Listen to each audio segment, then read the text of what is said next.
नमस्कार, जय जोहार। साथियों, जागो पंच में आप सभी का हार्दिक स्वागत, अभिनंदन। साथियों, आज मैं बड़ी महत्वपूर्ण कथा आपके सामने लेके आया हूं जो पौराणिक है, लेकिन इसका कोई ऐतिहासिक तथ्य या प्रमाण नहीं मिलता और ना ही जागो पंच इसके सत्य होने का दावा करता है। साथियों, ये एक कहानी है, एक मिथक है और मिथक जिसे के बारे में सत्यता के बारे में सिद्ध करना बड़ी ही मूर्खता होगी। तो साथियों, आइए चलते हैं, मैं आपको वो कहानी सुनाता हूं जो बड़ी ही रोचक और मनोरंजनपूर्ण है।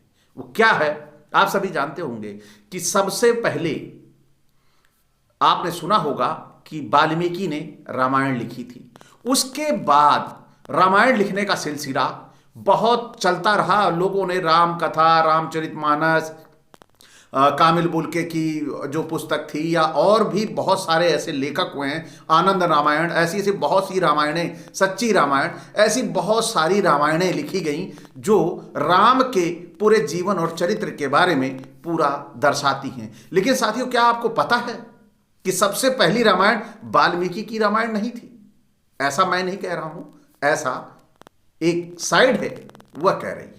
और साथियों, ये इसके बारे में कोई फैक्ट भी नहीं है और ना ही जागो पंच उसे सिद्ध करता है, लेकिन आपको बताता है कि सर्वप्रथम हनुमान जी ने लिखी थी रामायण, लेकिन समुद्र में फेंक दी गई। आखिर क्यों? आइए चलते हैं, जानते हैं क्या कारण था। हनुमान जी तो साक्षात पूरे के पूरे रोल मॉडल रहे हैं, हीरो रहे हैं रामायण के, तो उन्होंने जो लिखी होगी वो और सत्य होगी। तो आखिर वो फेंक क्यों दी गई? आइए चलते हैं, जानते हैं। तो साथियों, प्रभु श्री राम के जीवन पर अनेकों रामायण लिखी गई हैं, जिनमें प्रमुख है वाल्मीकि रामायण, श्री रामचरितमानस, कबंध रामायण, अद्भुत रामायण, आनंद रामायण। लेकिन क्या आप जानते हैं जो अपने आराध्य प्रभु श्री राम को समर्पित एक रामायण स्वयं हनुमान जी ने लिखी थी, जो हनुमत रामायण के नाम से जानी जाती थी। इसे ही प्रथम रामायण होने का गौरव प्राप्त है, लेकिन हनुमान जी ने ही अपनी इस रामायण को समुद्र में फेंक दिया था। लेकिन उन्होंने ऐसा क्यों किया? आइए जानते हैं। शास्त्रों में वर्णित एक गाथा, क्या गाथा है? शास्त्रों के अनुसार सर्वप्रथम राम कथा हनुमान जी ने लिखी थी, वह भी एक शिला यानी चट्टान पर अपने नाखूनों से लिखी थी। साथियों, आप समझ सकते हैं कि कितना मुश्किल काम, कितना दुष्कर कार्य था। यह राम कथा वाल्मीकि जी की रामायण से भी पहले लिखी गई थी। यह हनुमत के रामायण के नाम से प्रसिद्ध है। तो साथियों, अगर ये शिला यानी चट्टान पे लिखी गई है और समुद्र में फेंक दी है, तो निश्चित आने वाले समय में वह समुद्र से मिलेगी, ये पक्का है। तो यह घटना तब की है जब भगवान श्री राम रावण पर विजय प्राप्त करने के बाद अयोध्या में राज करने लगते हैं और श्री हनुमान जी हिमालय पर चले जाते हैं। वहां वे अपनी शिव तपस्या के दौरान एक शिला पर प्रतिदिन अपने नाखून से रामायण की कथा लिखते थे। इस तरह उन्होंने प्रभु श्री राम की महिमा का उल्लेख करते हुए हनुमत रामायण की रचना की।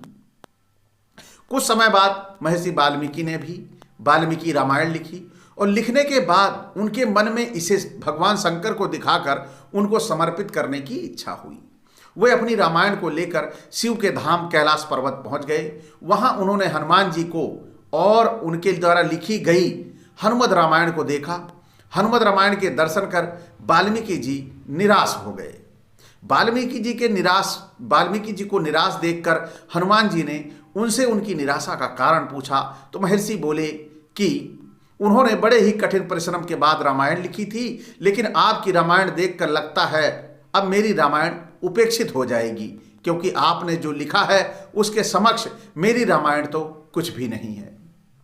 तब वाल्मीकि जी की चिंता को शमन करते हुए यानी खत्म करते हुए हनुमान जी ने हनुमत रामायण पर्वत शिला को एक कंधे पर उठाया और दूसरे कंधे पर महर्षि वाल्मीकि को बिठाकर समुद्र के पास गए और स्वयं के द्वारा जो लिखी गई रचना थी श्री राम को समर्पित करते हुए समुद्र में समा दिया यानी फेंक दिया। तभी से हनुमान द्वारा रची गई हनुमत रामायण उपलब्ध नहीं है।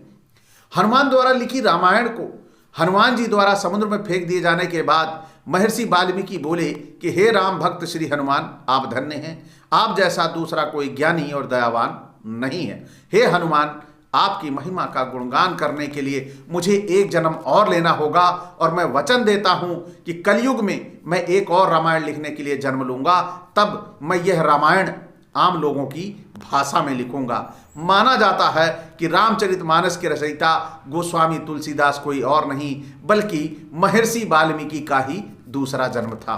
तुलसीदास जी अपनी रामचरितमानस लिखने के पूर्व हनुमान चालीसा लिखकर हनुमान जी इनका गुणगान करते हैं और हनुमान जी की प्रेरणा से ही वे फिर रामचरितमानस लिखते हैं। ऐसा लिखा गया है और कहा भी जाता है। आप सभी को पता है कि जब वाल्मीकि तुलसीदास जी जब भटक रहे थे इधर उधर, तो उन्हें हनुमान जी ही मिलकर चित्रकूट लिवा के लेके गए थे और जब राम उनके सामने भी आए थे तब भी वो पहचान नहीं पा रहे थे, तो उन्हें पहचान भी किसने करवाई थी? हनुमान ने ही। तो आप समझ सकते हैं कि इस कहानी का कैसे रिलेशन यहां पर चक्र जो है जोड़ा गया। माना जाता है कि रामचरितमानस के गोस्वामी तुलसीदास कोई और नहीं, वह वाल्मीकि के ही दूसरे जन्म थे। और माना जाता है महाकवि कालिदास के समय में एक पटलिका जो समुद्र किनारे पाया गया, जिसे कि एक सार्वजनिक स्थल पर टांग दिया गया था ताकि विद्यार्थी उस गूढ़ लिपि को पढ़कर उसका अर्थ निकाल सकें। लेकिन ऐसा माना जाता है कि कालिदास ने उसका अर्थ निकाल लिया था और वे जान भी गए थे कि यह पटलिका कोई और नहीं अपितु हनुमान जी द्वारा रचित हनुमद रामायण का ही एक अंश है, जो कि पर्वतशिला से निकलकर जल के साथ प्रवाहित होकर यहाँ तक आ गया है। तो साथियों, लेकिन इसके बाद वो उसके बारे में कोई ठोस प्रमाण नहीं मिलते, लेकिन ये हो सकता है कि वह आज भी समुद्र में विलीन हो या फिर कहीं मिट्टी में दबी हो, कल किसी खुदाई में निकल आए, क्योंकि आजकल जब खुदाइयाँ होती हैं तो निश्चित तौर पर कहीं शंकर पार्वती की मूर्ति मिलती है, कहीं गणेश जी मिलते हैं। तो ये धरती अपने आप को सब कुछ समेटे पड़ी हुई है, रखे हुए, संभाले हुए, जब जिसकी जरूरत होती है ये वहीं पर प्रकट हो जाते हैं।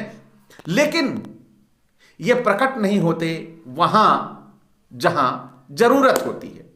धरती से प्रकट हो जाएंगे, समुद्र में प्रकट हो जाएंगे, लेकिन जब एक छोटी बच्ची की अस्मिता तार तार हो रही होती है तब ये नहीं प्रकट होती। जब आज देश में गोकशी हो रही है, हमारे गायों की हत्या हो रही है, लेकिन वहां प्रकट नहीं होंगे, बिल्कुल नहीं प्रकट होंगे। हमारे देश का विमान क्रैश हो जा रहा है, वहां नहीं प्रकट होंगे। लेकिन यह धरती में खुदाई में से जरूर धरती का सीना फाड़ के बाहर निकल आते हैं। तो साथियों, ये सारी चीजें हमारे समाज में एक कहानी के तौर पर मानी जा सकती हैं।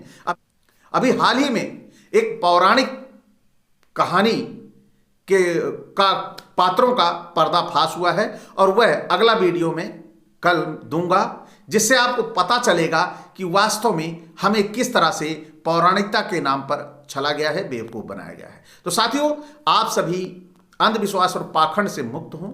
जब तक कोई तथ्यात्मक चीज आपको सामने दिखाई न दे, आप आध्यात्म, आस्था और विश्वास के चक्कर में कभी भी न ठगे जाएं। यही जागो पंच का उद्देश्य है, क्योंकि भगवान है तो निश्चित है वह आपकी मदद करने आएगा, और नहीं है तो नहीं आएगा।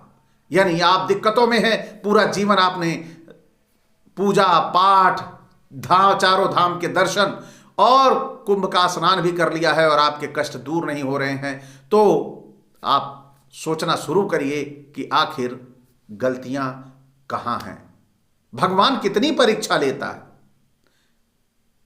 तो साथियों, सावधान रहें, सचेत रहें और अपने दिमाग का इस्तेमाल करें और तर्क के आधार पर सारी चीजों को सोचने का काम करें। इसी के साथ विदा, इसी एक अपेक्षा के साथ, अगर आज की कहानी आपको ये अच्छी लगी हो तो लाइक करें, साथ ही जो साथी देखते आए हैं, नए हैं, वह चैनल को सब्सक्राइब करना ना भूलें, साथ ही बेल आइकन की घंटी दबा लें, जिससे हमारे वीडियो का नोटिफिकेशन आपको थोड़ी देर से मिल जाए। इसी के साथ विदा साथियों, नमस्कार, जय जोहार।